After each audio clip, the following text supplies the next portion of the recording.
Previously on Slay the Princess. The hero,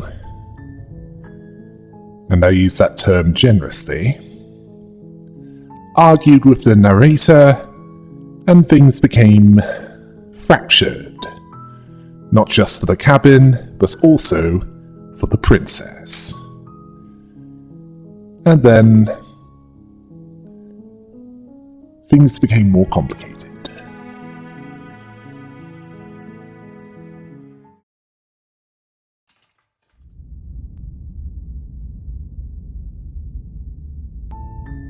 You're on a path in the woods, and at the end of that path is a cabin.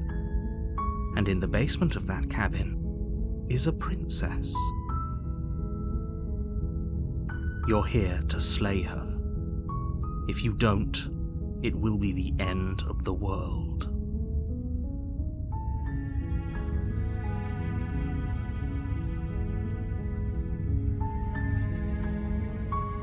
I'm talking about the end of everything as we know it. No more birds, no more trees, and perhaps most problematically of all, no more people. You have to put an end to her.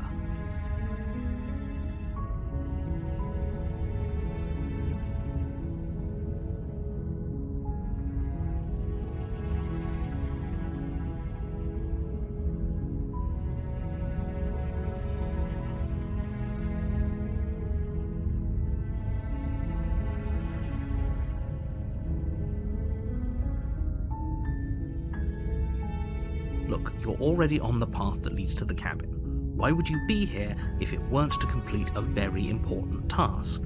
You've made it this far, you might as well reach the end of your journey.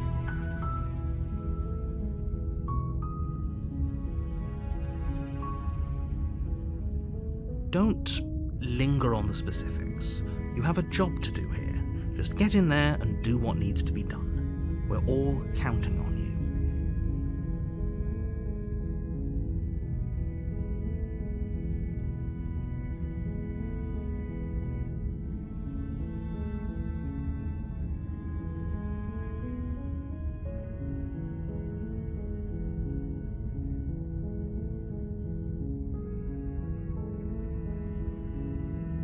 Then I guess we'll just have to see what happens. But a word of warning. If you go in prepared to hear her out, she could easily trap you in her web of lies.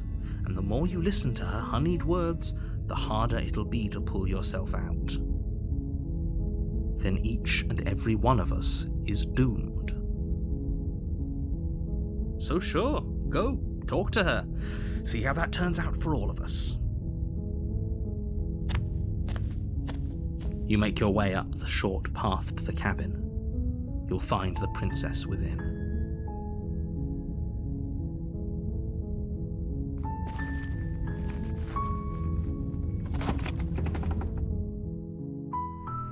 The interior of the cabin is almost entirely bare.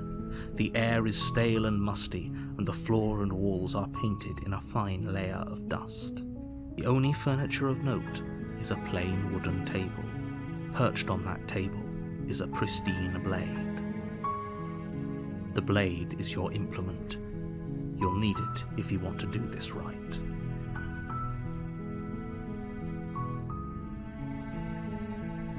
You take the blade from the table. It'd be rather difficult to slay the princess and save the world without it.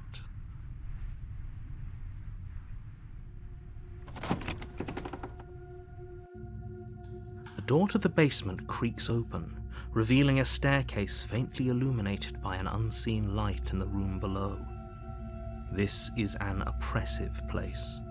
The air feels heavy and damp, a hint of rot filtering from the ancient wood. If the princess really lives here, slaying her is probably doing her a favor. Her voice carries up the stairs. Who's there?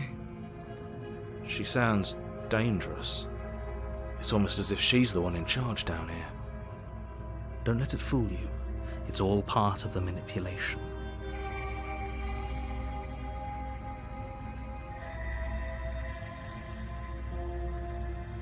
Don't be a stranger.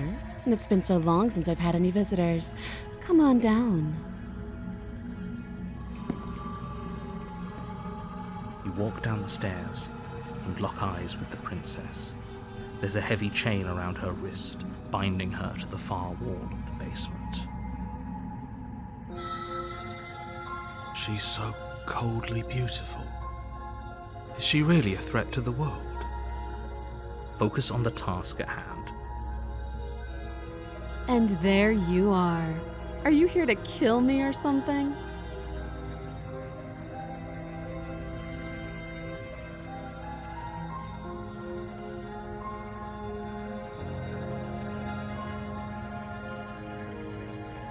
How about you drop the knife and the two of us just talk? Look how reasonable she's being. We should just drop the blade and talk things out. Don't you dare. It's fine. We can decide what we want to do after we talk to her. Maybe she really is a monster, but killing someone in cold blood isn't very becoming of us. The blade tumbles out of your trembling hands and drops to the floor with an unceremonious clang. Thank you. Against your better judgment, you step forward to speak with the princess face to face, unarmed. We'll be fine. I don't know what you're hoping to accomplish here, but I can assure you there's no reasoning with her. Just make sure you don't forget about the blade on the floor. You're going to need it. So here we are. What an awkward start to a relationship.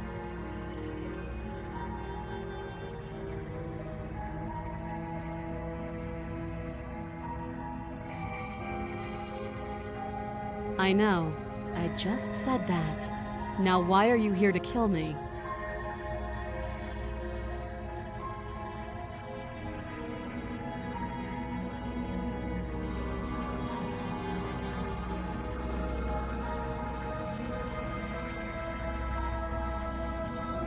Don't just tell her that. Is that why they threw me down here? But I don't want to hurt anyone. I like the world, I think. I don't remember much about it, to be honest. I've been down here a long time. Just how long has she been down here? If I'm supposed to be capable of ending the world, then how did I wind up here, chained to a wall? Have they told you why I'm allegedly so dangerous?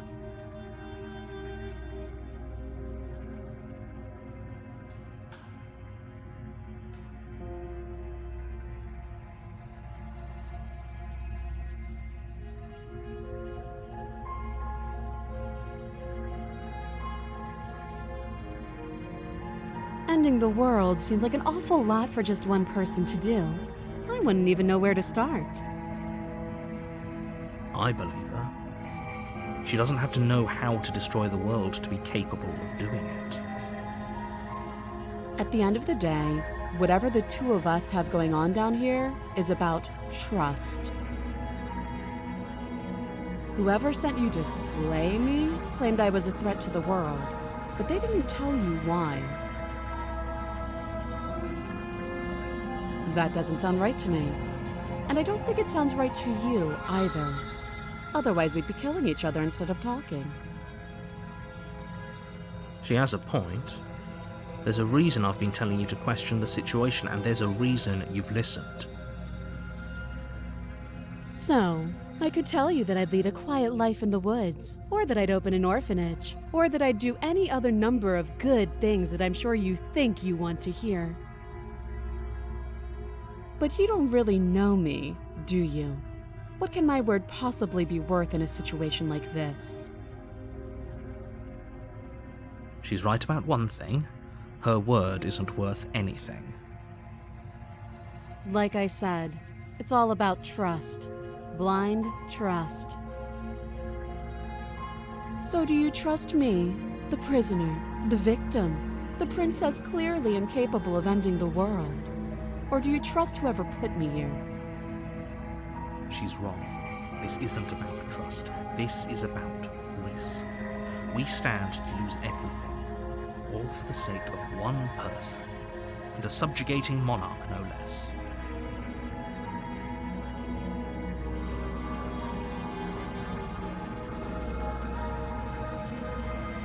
Too long.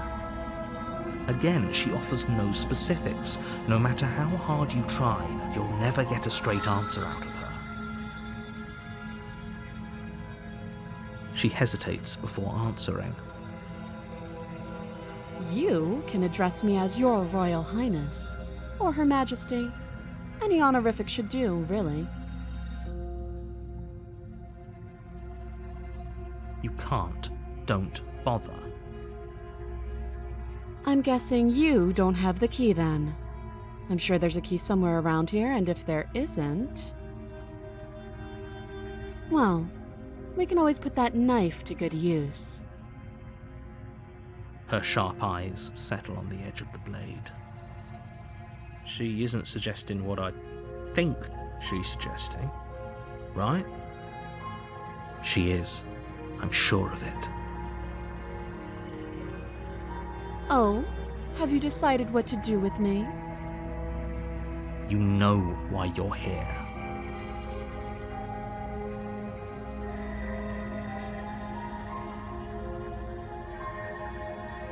Oh, you have to be kidding me. You walk up to the chains binding the princess to the wall and give them a tug. They're large and heavy, far too solid for you to even imagine trying to break them apart. If you don't have the key, maybe you should go looking for it. I'm sure it's somewhere upstairs. Doubtful. Whoever locked the princess away down here intended for her to never see the light of day. They wouldn't have just left the key to her chains somewhere in the cabin.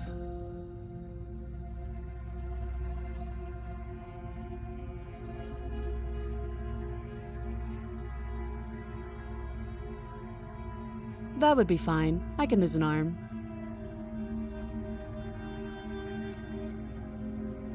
She speaks with almost complete nonchalance.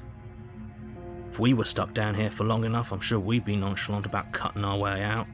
Anything to finally be free. You attempt to make your way out of the basement, but the door at the top of the stairs slams shut. You hear the click of a lock sliding into place. Is someone else here? You try the door, but it's locked from the outside. You're here to slay the princess, and you won't leave until the task is done. Your shouts and pleas are met with silence. I'll repeat myself once again. You're here to slay the princess, and you won't leave until the task is done. You make your way back to the bottom of the stairs. This would have been so much easier if you'd simply slain her like you were supposed to. Easier for whom? Easier for everyone. I heard the door slam. They locked you down here too, didn't they? The knife. Pick it up and cut me out of here. You won't like what happens if you do that.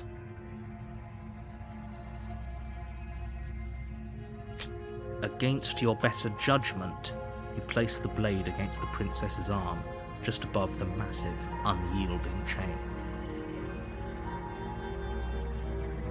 You cut into her flesh. The blade is sharp and you make quick work of it. Before long you're able to crack through bone, and she pulls the bleeding stub of her arm through the iron gauntlet. She didn't so much as utter a sound. Free from her bindings, the princess turns to face you, her fierce gaze meeting your eye. How is she so composed after losing an arm? It's like she isn't even bothered by it. Thank you. Now let's get out of here. No, we won't have any of that. The stakes are too high. You can't just let her escape into the world. No, I just can't let her escape into the world. As the princess approaches the bottom stair, your body steps forward and raises the blade. Wait, this isn't fair. You can't just do that. Watch me. Stop that. I thought this was a little too easy. Your body lunges forward to sink the blade into her back, but the princess swiftly moves out of the way before you can connect. Stop it! Stop resisting me! I am trying to get you out of here alive. The blade. Move the blade. You're doing your best to help me, aren't you? I can see the conflict in your eyes.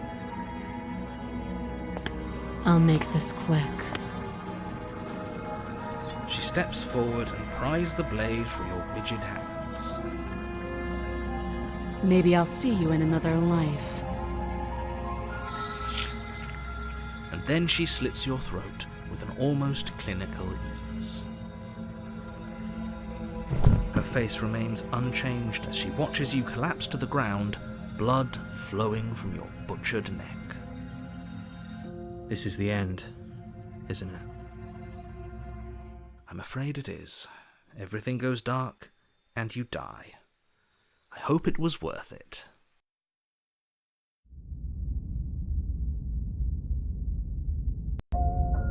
You're on a path in the woods, and at the end of that path is a cabin. And in the basement of that cabin is a princess. You're here to slay her. If you don't, it will be the end of the world.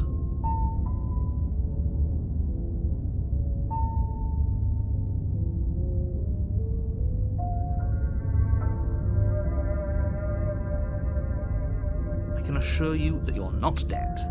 And to answer your second question, you're here to slay the princess. I literally told you that a second ago. Don't forget what he did to us the last time around. I wouldn't trust a word out of his mouth. There's got to be a way out of here, for us and for the princess. We just have to keep trying. I'm inclined to agree. If he doesn't remember what happened last time, maybe it's best to keep it that way. You know I can hear you two, right? It's going to be a lot harder than you think to keep secrets from me.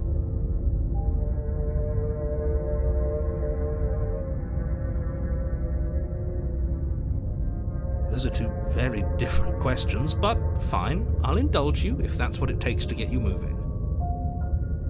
Let's say for a moment that this really is the second time you've met me, or at least a version of me.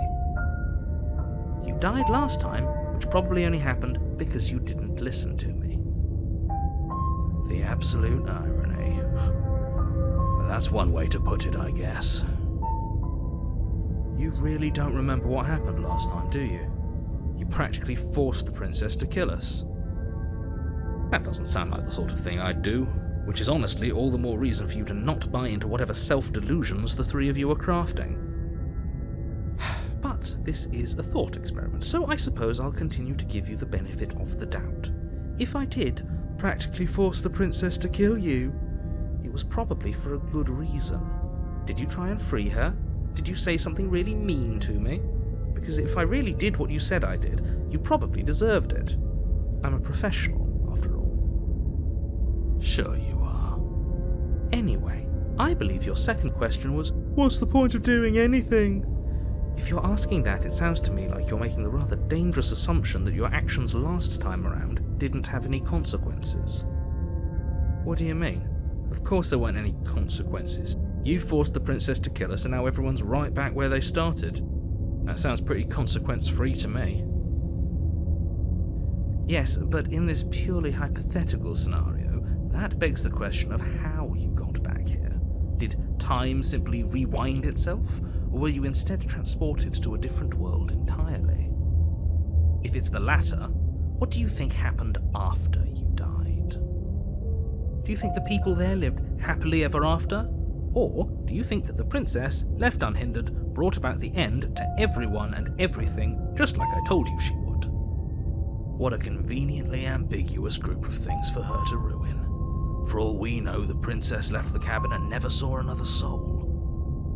Oh, how I wish that were the case, but if the princess weren't a certain, inevitable threat to the world, the four of us wouldn't be here. And yet, here we are. You're talking in circles. No, I'm talking in facts.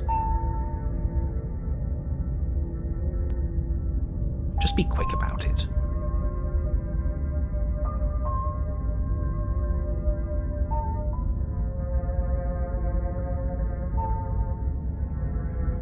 People locked her in that basement, and I told you what this place is. It's a path in the woods. Don't overcomplicate things.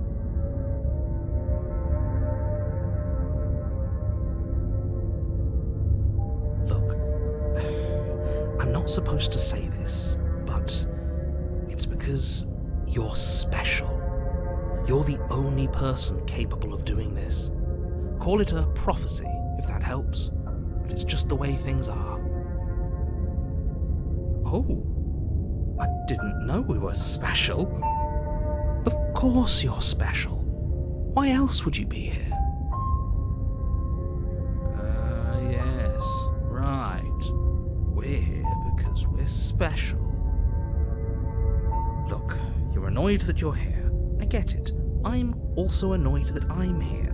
But we're all in this together, and we're dealing with a bit of a ticking clock right now, so please just get to the cabin.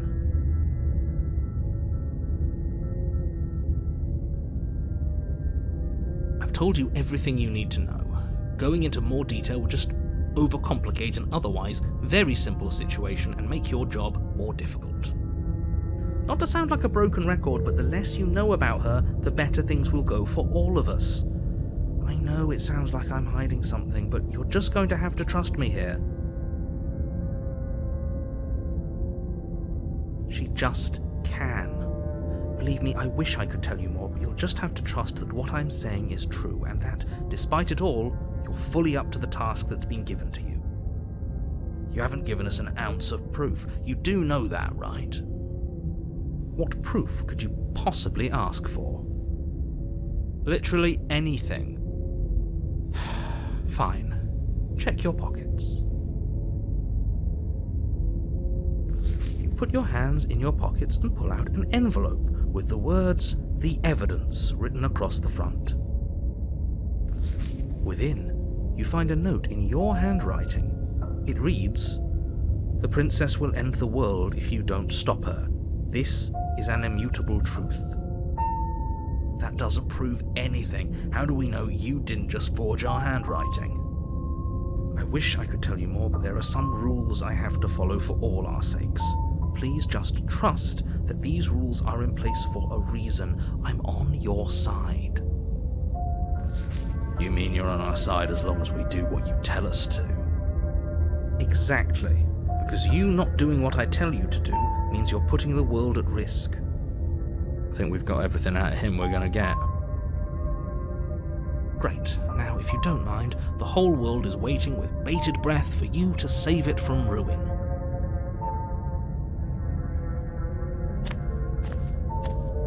A warning before you go any further. She will lie, she will cheat, and she will do everything in her power to stop you from slaying her. Don't believe a word she says. Yes, don't believe a word she says. Just go in, take the knife, and do what you're supposed to. Wink. Did you just say wink out loud? No, I didn't. Wink. Just ignore this clown and focus on the princess.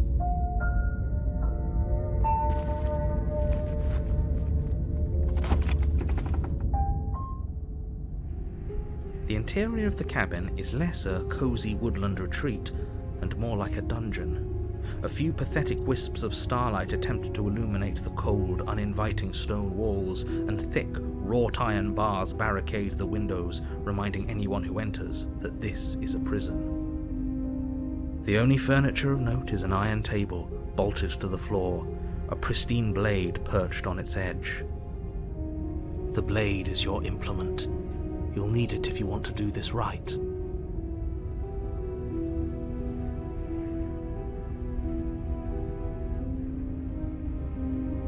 Very different. Yes, but why?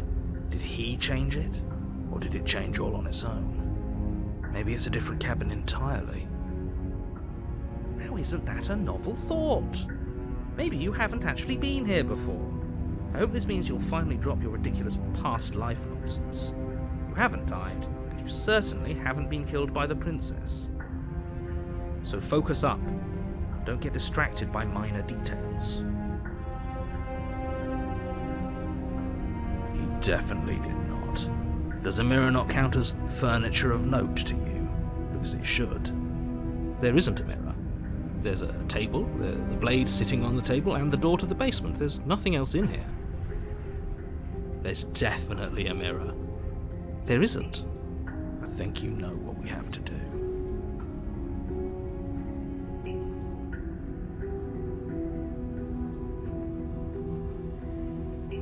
Exactly. Why would I lie about something so meaningless? What good would a mirror even do?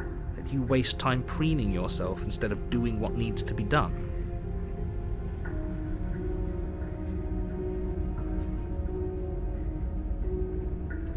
You take the blade from the table. It will be difficult to slay the princess and save the world without a weapon. Good idea. Much better to be armed than to go in with blind hope alone.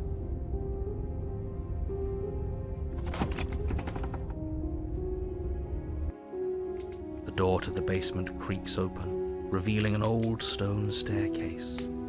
A few sputtering torches attempt to vaguely illuminate your path, dancing across glimmering patches of slimy moss on the stone steps. If the princess lives here, slaying her would probably be doing her a favor. Her voice, harsh but controlled, carries up the stairs. Is that a visitor I hear? Please, come downstairs. It's been a while since I've had company. Does she remember us? You walk down the stairs and lock eyes with the princess. She looks up at you, the heavy collar around her neck clanking loudly as she moves. The chains binding both her wrists to the far wall, joining the metallic chorus as she adjusts her hands in her lap. So much for cutting her out of here. Do you hear yourself right now? Cutting her out of here never should have been on the table. Have you noticed the empty chain on the wall? Odd that in a place where everything seems to serve a distinct purpose, there would be something so obviously useless. That was there last time too, wasn't it? It was. What an interesting development. Why don't you have a seat? The two of us should chat before you bury that thing in my heart.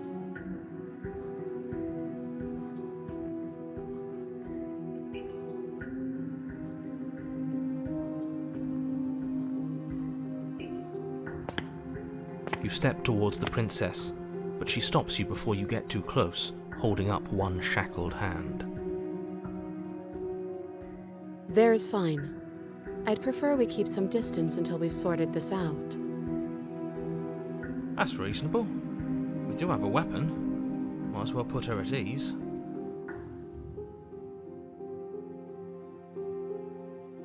You do as she asks and sit on the floor, still a good distance away from her. Thank you. Now, what are your intentions for me?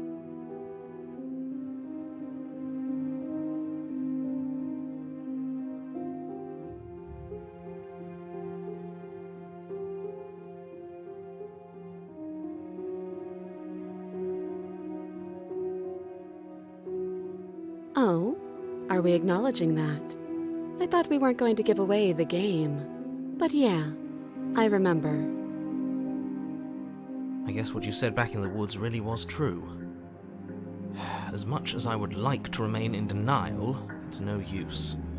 This has complicated things. It's complicated things how, exactly? Ideally, this was supposed to be one and done. You go to the cabin, you heroically slay the princess, and in the process you save the entire world from being damned to oblivion. The situation right now, where you're getting a second shot at things, is a contingency. A contingency for what? For you failing, obviously. And you being here means that things are going to be a lot harder than they were. I really shouldn't say anything else, I'm just going to make it worse. Just good luck. Now hold on, if you knew this could happen, why didn't you believe us back in the woods? Why lay out all those hypotheticals? We didn't have to talk in circles. I needed you to believe this was your first time here, even if that wasn't the truth. I hoped if I pushed back hard enough I could cram this seeping mess back into the bottle.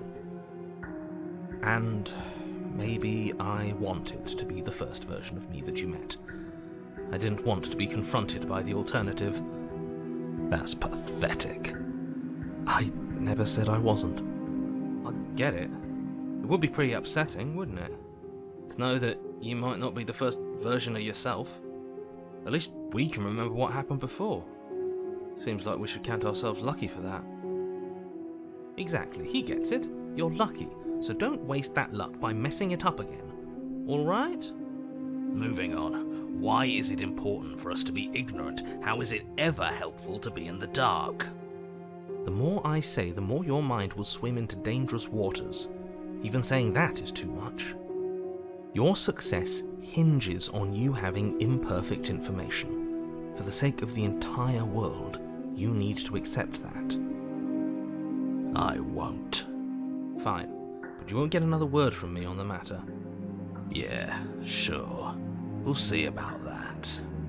Just give it a rest, this isn't helping. Focus. This is a serious situation. You shouldn't be daydreaming.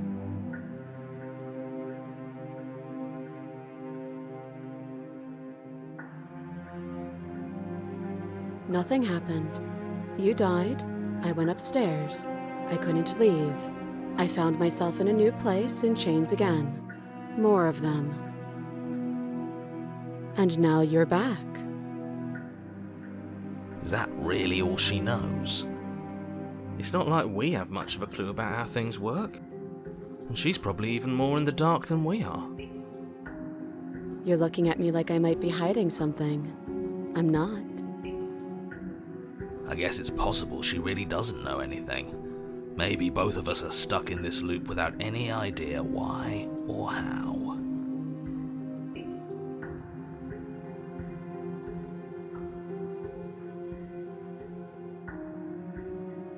Yes, your intentions.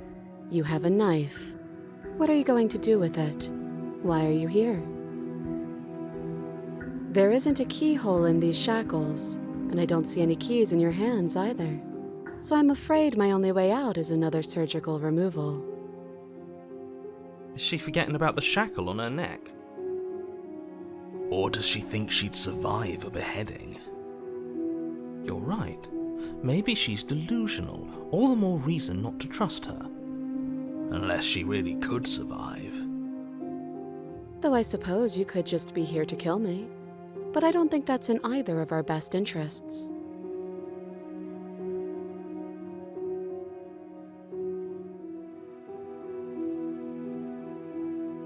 I don't know, but you could always try it on. Maybe it'll fit. I hope I don't actually have to say this, but please don't lock yourself in chains. We need you ambulatory if you're going to save the world.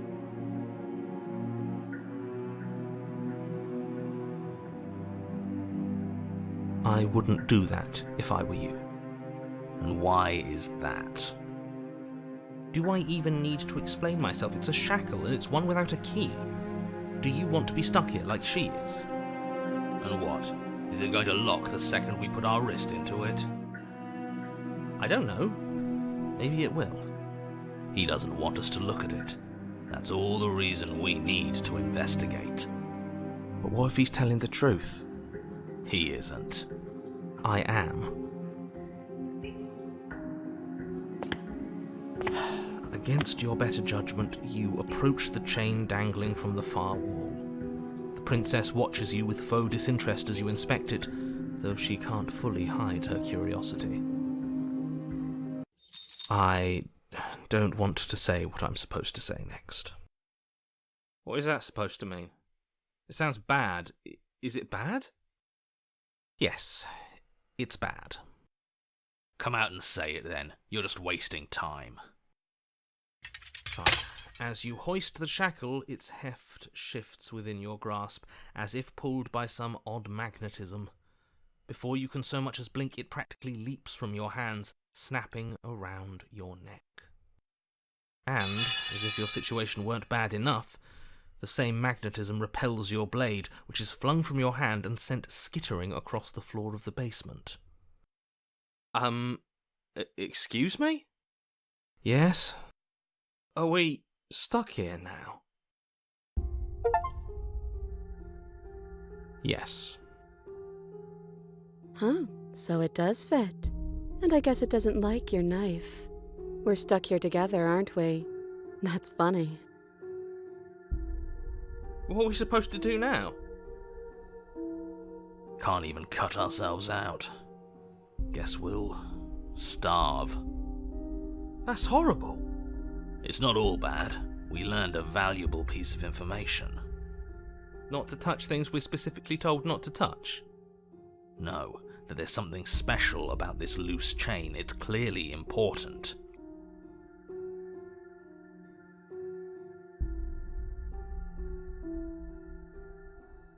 You and the princess wait in silence, though neither of you knows what you're waiting for. But you're waiting for something. You're waiting for anything. This is so boring. There must be something we can do to get out of here. There must be something we're missing. But there isn't. Time passes. It passes and passes and passes. And the basement of the cabin remains much the same. It is cold and silent. At least the world is safe. It isn't. You're stuck. Too far away from both the princess and your blade to do much of anything. But she's not ending anything. She's just sitting there. Her very existence is a threat. It harms everything around it. How exactly does that work? It just does. But Your line of questioning is interrupted by the passage of even more time. And after that, even more time passes again. And let me guess, the cabin remains the same. if time is passing, the cabin can't be the same. Even if the differences are small, they have to exist. That's just how things work. I suppose you're correct. Things are changing. The differences are small at first, a bit of weathering here, a bit of erosion there, but then they get larger and larger. I don't like small talk. That's rude.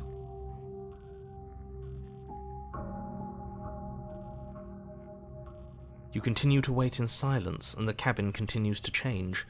The decay comes faster now. You can see earth through holes in the stonework, can watch lichen spread along the seams of the walls. That doesn't make sense. Has our entire concept of time changed? What happens to starving? We should have died by now if the rocks around us are starting to erode. She hasn't starved. I guess she hasn't. Even more silent time passes as you watch roots push themselves through the increasingly porous walls of the basement. Dirt seeps inside, flowing across the stone floor like a liquid, covering the ground and threatening to swallow you both. Time continues to pass, and pass, and pass, until suddenly there are no walls. And then... And... I think he's gone. Would you look at that? We made it out of the cabin, and nothing bad had to happen to either of us. So this is the outside world. It's cold.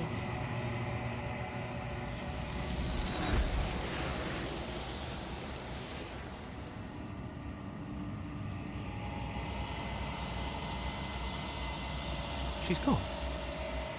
Where did she go? Should we try and find her? And there's that mirror again. Why is it here? Why now?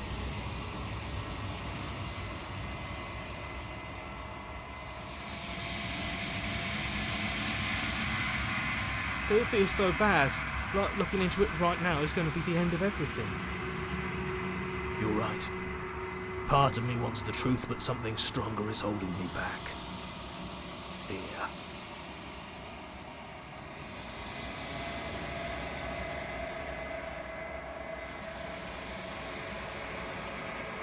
Okay. If you say so, we'll trust you. Feels too good to be true.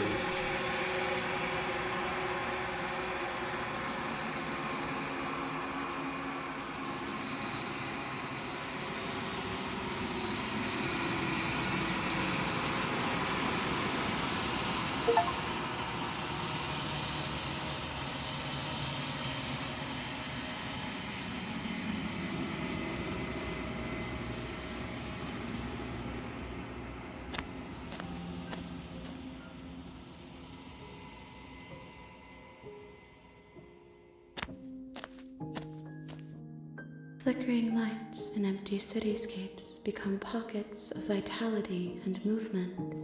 I am more than I was before. Whenever you are ready, I will wipe your slate clean once again.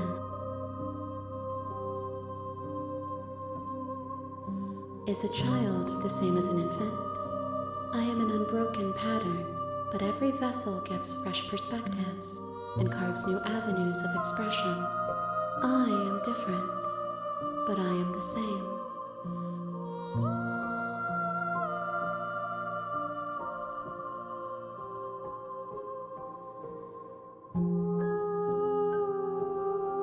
Eyes close in reflection. Perspectives meld together, and the breadth of my experience stretches to new corners. There are contradictions, conflicts in my nature, and there are familiarities that bind everything together. It feels correct. This is what I need to be. This is the only path forward.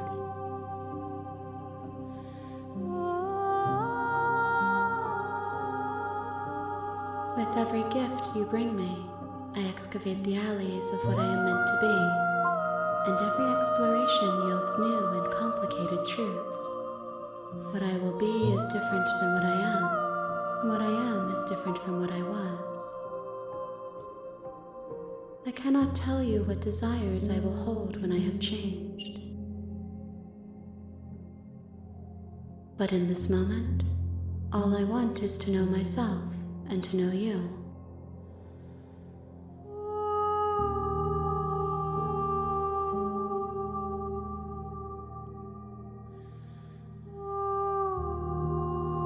Those paths lead to worlds you've already seen, and to perspectives I have already made my own. They are useless to us now, inaccessible.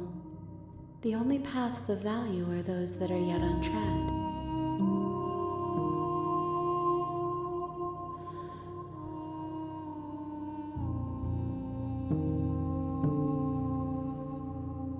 Why wouldn't I be kind to you? You are the only thing I know that isn't me.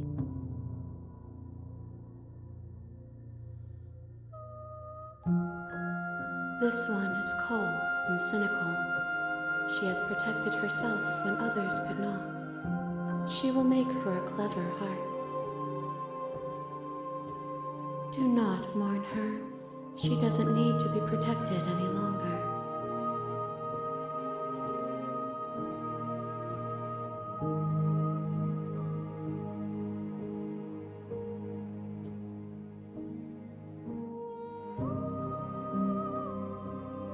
Gifts aren't what someone tells you to bring them.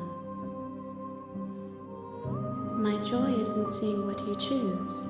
There are no wrong answers, and every perspective illuminates my shadows and shares new secrets.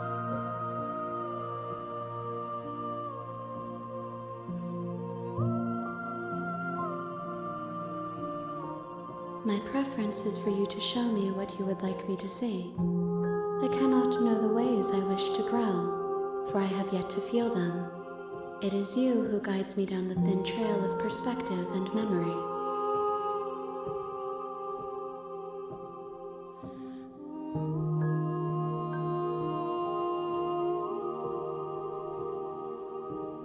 If I am to be an ocean, you have nurtured me into a pond. My waters are shallow and murky, and I yearn for more perspective. You will have your rest in due time, and I am sorry for the burdens I place on you.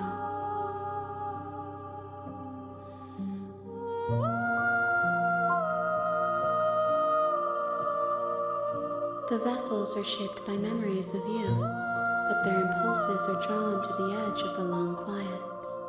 To them, you are a gate to something more, and any hurt you've caused them is understood as a fair price for freedom. But they are only thoughts and perspectives. They are not me.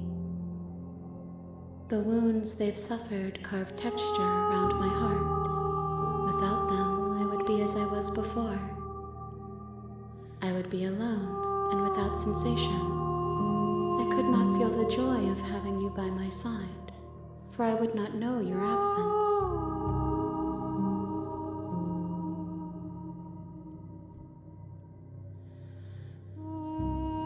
I will long for your return, but it will give me time to reflect on what I am. We will meet again.